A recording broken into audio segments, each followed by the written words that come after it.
Que peut-on attendre de la recherche scientifique? Peut-on prévoir des découvertes majeures au cours des 20, 30 ou 40 prochaines années? Quelles pourraient être les ruptures, les remises en cause théoriques profondes?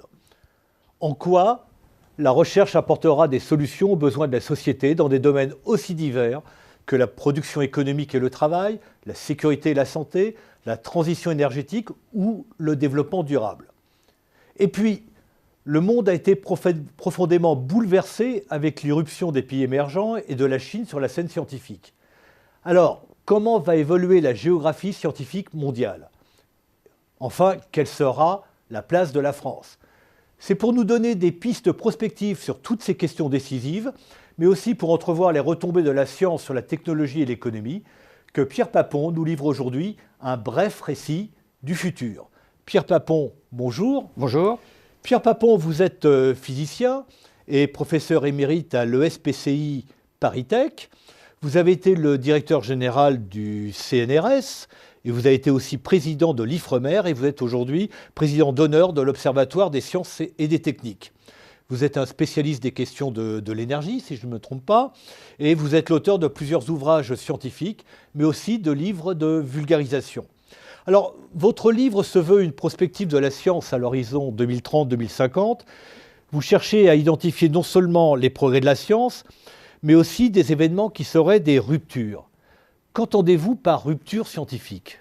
Alors, dans ce livre, Bref récit du futur, je me suis risqué en quelque sorte à une analyse des possibilités de changement dans le domaine de la science et aussi dans le domaine de la technique. Et en particulier, j'ai tenté d'identifier des possibles ruptures scientifiques. Alors, qu'est-ce que j'entends par rupture? Eh bien, essentiellement, ce qu'on appelle peut-être un peu pompeusement des changements de paradigme, c'est-à-dire des nouveaux concepts, des nouvelles théories qui vont déboucher à horizon de 20 ou 30 ans sur des découvertes scientifiques qui vont changer la donne. Alors, comment surviennent ces ruptures? Bien, ces ruptures, elles surviennent, par exemple, lorsque l'on fait une découverte majeure ou lorsque une nouvelle théorie permet de prévoir ou d'expliquer des phénomènes qui, jusqu'alors, étaient, sinon expliqués, du moins difficilement compréhensibles. Il y a un bon exemple, c'est le début du XXe siècle, avec en physique l'émergence à la fois de la théorie de la relativité en 1905 et pratiquement au même moment des hypothèses de la physique quantique, c'est-à-dire la quantification de l'énergie. Oui, alors vous insistez d'ailleurs dans votre livre sur le fait que les fondements de la physique restent ceux-là depuis un siècle. Oui, depuis un siècle, ces deux paradigmes, en quelque sorte, ont balisé le champ ou les chantiers de la science. Alors que dans le domaine de la biologie, les progrès ont été spectaculaires ces 30 ou 40 dernières années. Oui, c'est depuis les années 50,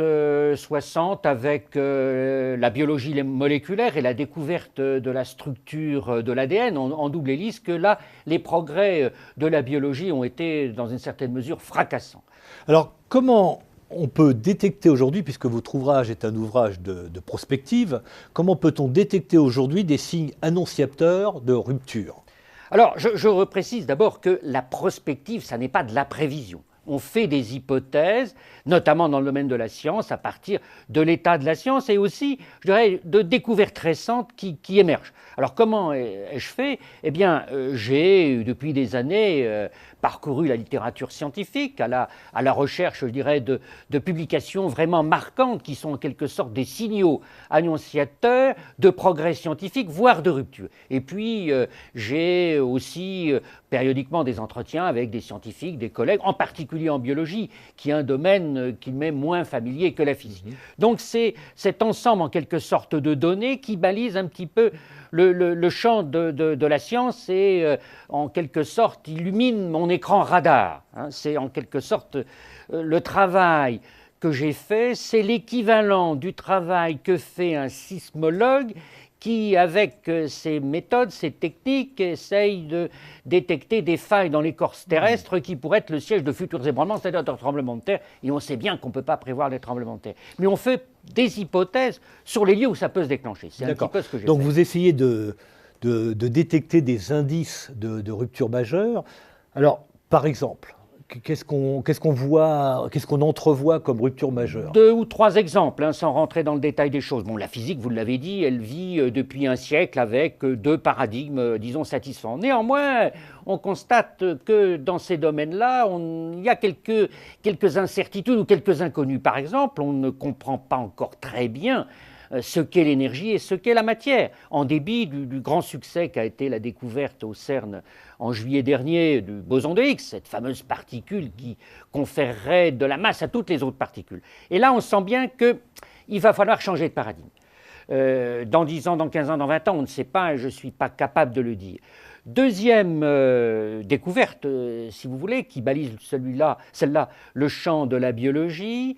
La découverte qui, moi, me paraît importante, disons en 2010 et 2009, de la technique de synthèse biologique, c'est-à-dire qu'on peut synthétiser à partir de petites molécules qu'on appelle des nucléotides un gène ou l'ensemble de gènes complets de façon artificielle pour, par exemple, une bactérie ou une levure. Ça, c'est un saut majeur dans le domaine de la biologie.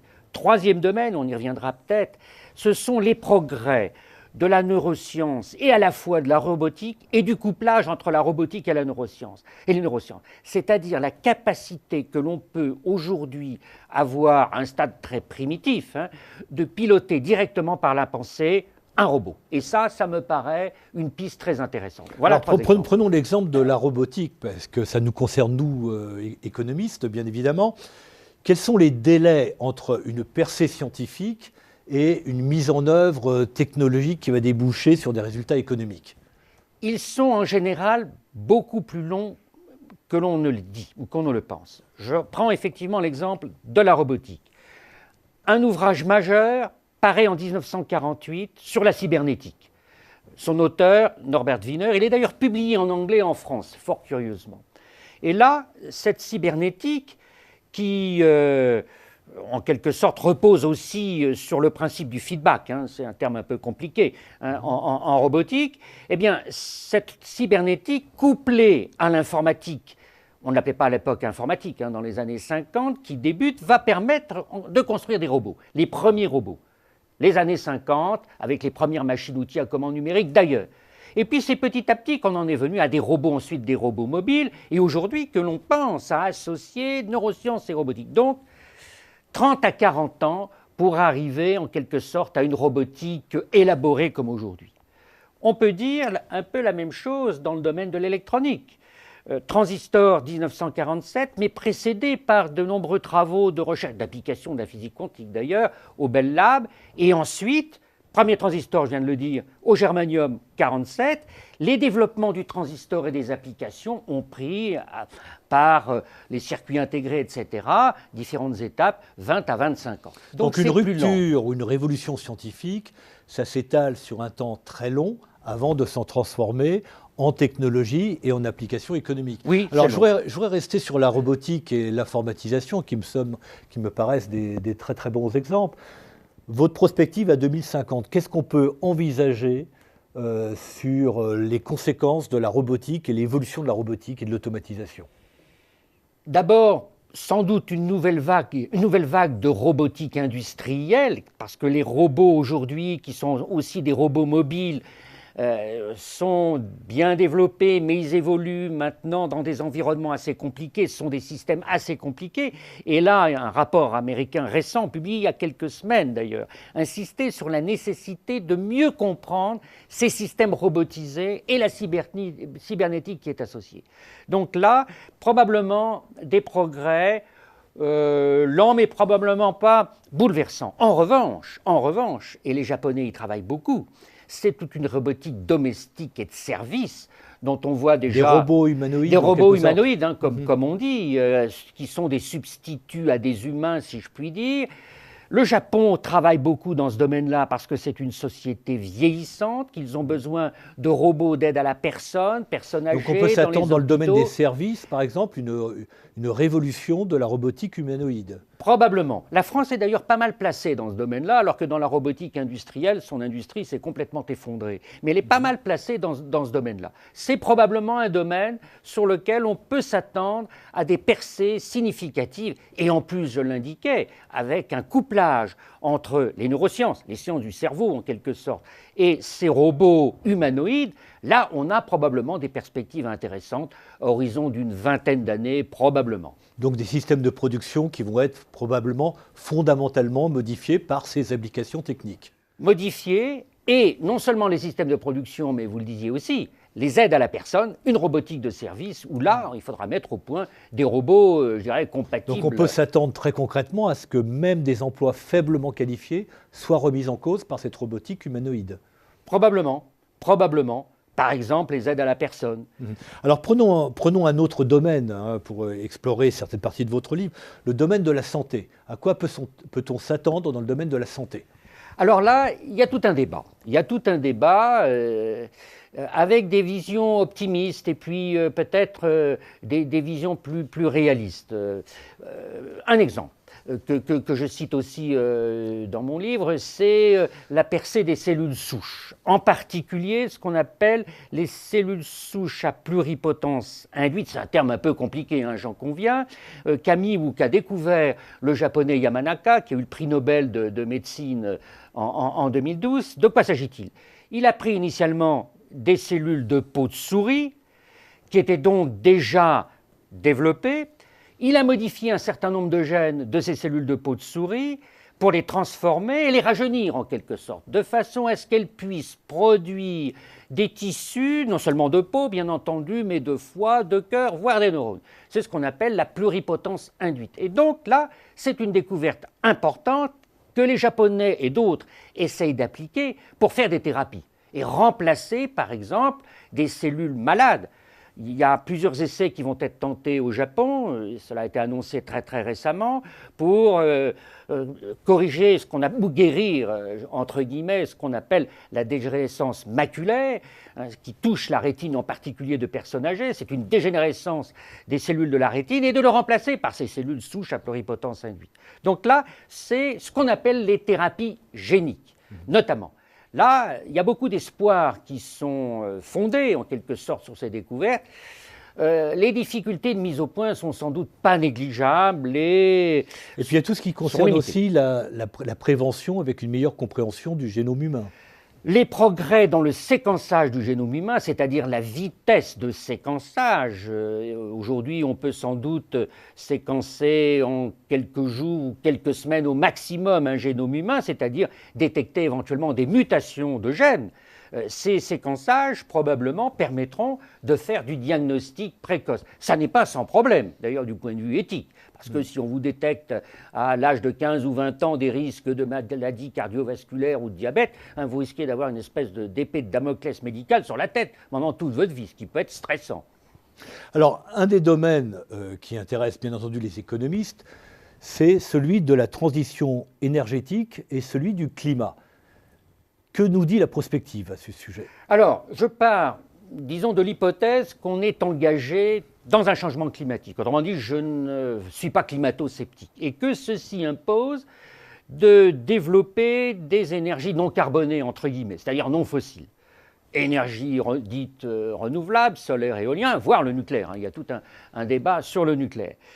Le problème, c'est que depuis quelques dizaines d'années, on n'a pas fait de percée majeure dans ces domaines de l'énergie. Et donc, il faut faire en quelque sorte un chemin de façon assez pédestre, si je puis dire, pour mettre au point, améliorer les rendements. Entre les avancées scientifiques et compte tenu de la connaissance qu'on a des délais qu'il faut entre une découverte scientifique et la mise en œuvre de technologies nouvelles, on ne voit rien poindre à l'horizon. On ne voit pas de percée majeure, malheureusement, à l'horizon.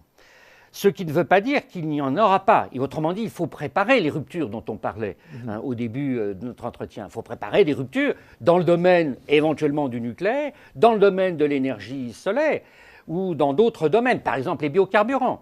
Je faisais allusion tout à l'heure à la biologie synthétique, mais la perspective des chercheurs américains, ou le projet des chercheurs américains qui ont fait cette découverte, c'est de manipuler les gènes de bactéries ou des levures, de les reprogrammer de façon à ce qu'elles puissent fabriquer directement des carburants, soit de l'éthanol, soit des hydrocarbures. C'est ça la perspective dans laquelle se sont engagés les Américains, les biologistes américains. Et là, on a peut-être une rupture possible. Je constate que malheureusement en France, on ne travaille pas sur ces sujets, sans doute parce qu'il y a cette espèce du syndrome, si je puis dire, des OGM, qui est une espèce, je dirais, d'écran à la recherche dans ces domaines-là. Oui, alors justement, les OGM, ce débat sur les OGM. Alors, faut-il ou ne faut-il pas des OGM ? C'est une question importante au regard des problèmes d'alimentation dans le monde, en particulier. Une planète avec 9 à 10 milliards d'habitants en 2050, qu'il va falloir alimenter, avec déjà d'ailleurs un certain nombre de régions du monde qui sont sous-alimentées. Bon, les agronomes disent il n'y a pas trop de problèmes, on pourra mobiliser des terres arables pour nourrir cette population. Il n'est pas évident que les rendements soient suffisants. Il n'est pas évident que les conditions d'irrigation seront suffisantes. Donc moi je dis, l'épreuve de vérité, ça sera probablement dans 10 ou 20 ans, face à ces besoins-là, ne faudra-t-il pas mettre au point des céréales, par exemple, manipulées génétiquement, qui résistent à des conditions de sécheresse, qui ont un meilleur rendement? À mon sens, le débat sur les OGM, il est à l'échelle mondiale, beaucoup plus qu'à l'échelle de la France. Il faut évidemment résoudre. Mais la France est un point de résistance particulier. La France et l'Europe est un point de résistance particulier. Je déplore, et je crois que je le dis dans mon livre, que cette question-là, finalement, où cette espèce d'interdit, entre guillemets, est une contrainte forte pour la recherche. Alors que la France est un grand pays agricole, ne pas faire de recherche sur les OGM est une erreur stratégique profonde qu'on risque de payer d'ici 10 à 15 ans. Alors justement, on va regarder un petit peu, pour conclure, la place de la France dans ce qu'on pourrait appeler la géographie scientifique mondiale. Depuis 20 à 30 ans, le monde a été bouleversé, l'Union soviétique s'est effondrée, le miracle japonais est tombé en panne, on a vu l'émergence des pays émergents et en particulier de la Chine. Comment vous voyez cette compétition scientifique mondiale à l'horizon 2050 et quelle peut être la place d'abord de la Chine à l'horizon 2050? Même avant 2050, moi je dirais, il y a peut-être un point de rendez-vous entre guillemets vers 2030, où on verra effectivement déjà une géographie mondiale de la science et de la technologie qui sera sans doute profondément modifiée. Je fais l'hypothèse que d'ici 20 à 25 ans, 3 pays vraisemblablement seront des leaders mondiaux en sciences et en technologie, les États-Unis, la Chine et le Japon. Je pense que le rôle des... Le Japon restera dans le contexte. Je pense que le Japon restera dans le contexte, notamment pour des raisons technologiques et liées à l'énergie après Fukushima. Bien. Les États-Unis resteront des leaders. La Chine fait un effort considérable depuis 20 et continue depuis 20 à 25 ans, depuis disons les 4 modernisations de Deng Xiaoping dans les années 60, fin des années 70 après la révolution culturelle. Ils ont considéré que la science et la technologie étaient un facteur majeur de la modernisation du pays. Et donc ils investissent régulièrement en augmentant de 15 à 20% par an de façon continue, depuis 20 ans, leurs investissements publics et privés dans la R&D. Et alors, ça, c'est considérable. L'Europe de la science n'existe pas. Alors, l'Europe de la science a quand même des bons atouts. Je faisais allusion tout à l'heure au CERN à Genève, qui ne dépend pas de l'Union européenne, mais tous les pays de l'Union européenne sont les supports du CERN, qui est quand même, si je puis dire, la Mecque de la physique des particules mondiale. L'Agence spatiale européenne a des contributions très importantes. Mais si on se restreint à l'Union européenne, c'est vrai. Certes, il existe un programme cadre pour la recherche et la technologie avec des moyens qui ont augmenté régulièrement, mais elle ne mobilise pas de façon cohérente et efficace l'Europe, enfin l'Union européenne, toutes les communautés scientifiques, les industriels, sur des projets capables de répondre aux grands défis de nos sociétés, notamment dans le domaine de l'énergie, notamment dans le domaine des transports, notamment dans le domaine de l'alimentation. Et donc, je crois que ça, c'est la grande faiblesse de l'Europe. Alors, pour terminer, la France, vous qui avez été le patron du CNRS. Alors la France, elle a des bons atouts. Je ne suis pas déclinologue, si je peux dire, et pleurer sur le déclin de la France en sciences et en technologie. Je crois qu'on a des bons atouts et les indices de publication scientifique le montrent. Néanmoins, Je pense qu'on a deux faiblesses. La première, c'est la difficulté d'avoir des universités compétitives au plan mondial qui soient, je dirais, des centres d'excellence. Il y a des bons laboratoires, c'est pas ça que je veux dire, mais capables d'attirer des bons professeurs, et des étudiants de toute la planète. Et ça, est-ce nous qu'on savons risque pas le d'avoir faire. une émigration massive des cerveaux? Je ne pense pas. Je ne pense pas parce que les conditions de vie, les services publics, dont on déplore souvent les mauvais fonctionnements, sont quand même en France un point fort de notre pays. Et je crois que l'émigration massive des scientifiques ne me paraît pas une hypothèse crédible. En revanche, la capacité d'attraction de nos universités, voire de nos centres de recherche, est probablement insuffisante. Et puis, il faut aussi miser sur ce qu'on pourrait appeler des clusters, en anglais, des agglomérations de recherche avec un potentiel scientifique, industriel, d'organismes publics. Donc Grenoble est après tout un bon exemple. Mais on n'en a pas suffisamment. Parce que c'est sans doute dans ces agglomérations scientifiques ou techniques que se prépare l'avenir, que l'on peut faire des paris scientifiques. Et là, nous n'en avons pas assez. La Chine l'en développe, les États-Unis traditionnellement l'ont développé, on parle souvent de Boston, de la Silicon Valley, etc. Je pense qu'en Europe et en France en particulier, on ne mise pas suffisamment sur ces consortiums, ces agglomérations capables de mobiliser un potentiel. Cela reste fondamentalement le rôle de l'État de stimuler la science? Stimulation, c'est le rôle de l'État.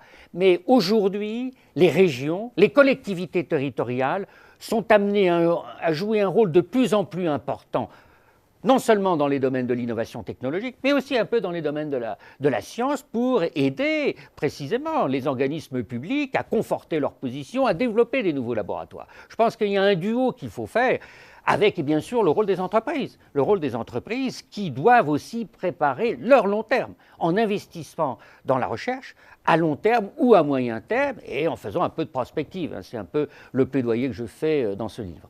Eh bien, Pierre Papon, voilà un bref récit du futur, prospective 2050, sciences et société. Je vous remercie. Merci.